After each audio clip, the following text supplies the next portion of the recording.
O Goberno provincial xa ten lista a súa programación para o próximo 8 de marzo.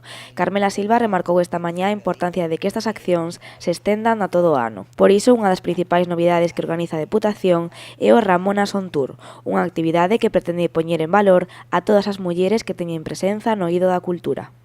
Consiste nunha actividade potentísima, musical, didáctica e social, co fin de sensibilizar e pôr en valor o protagonismo da muller no avance das sociedades, cunha especial incidencia na música feita por mulleres.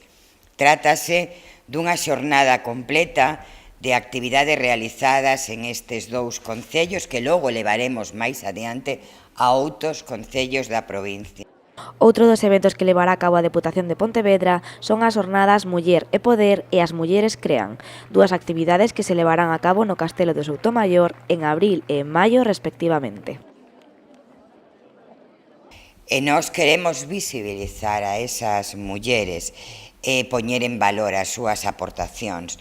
E, polo tanto, vamos a ter mulleres moi representativas de todos os eidos, tanto do político como do empresarial, como da ciencia, da tecnoloxía, da cultura, do ámbito deportivo, dos medios de comunicación, etcétera, etcétera.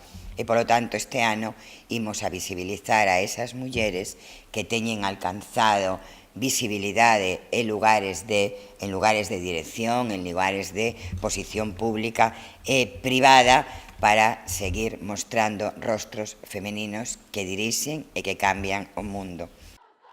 Carmela Silva tamén quiso mandar unha mensaxe a todos os sindicatos para recordar que a folga do 8 de marzo dura 24 horas e é dirixida únicamente ás mulleres. Vexo con moita preocupación que hai sindicatos que siguen sin entender que é unha folga de 24 horas e de mulleres.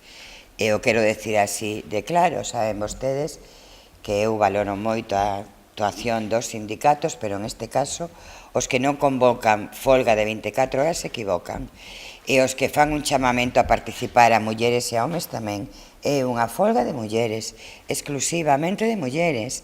O repito sempre, os homes son os que teñen que quedarse a cargo dos cuidados, senón as mulleres non podemos facer a folga. Ademais, co obxectivo de que a folga feminista deste ano sexa histórica e revolucionaria, dende mañá despregarase no Pazo Provincial unha pancarta animando a participación de todas as mulleres na manifestación do 8 de marzo.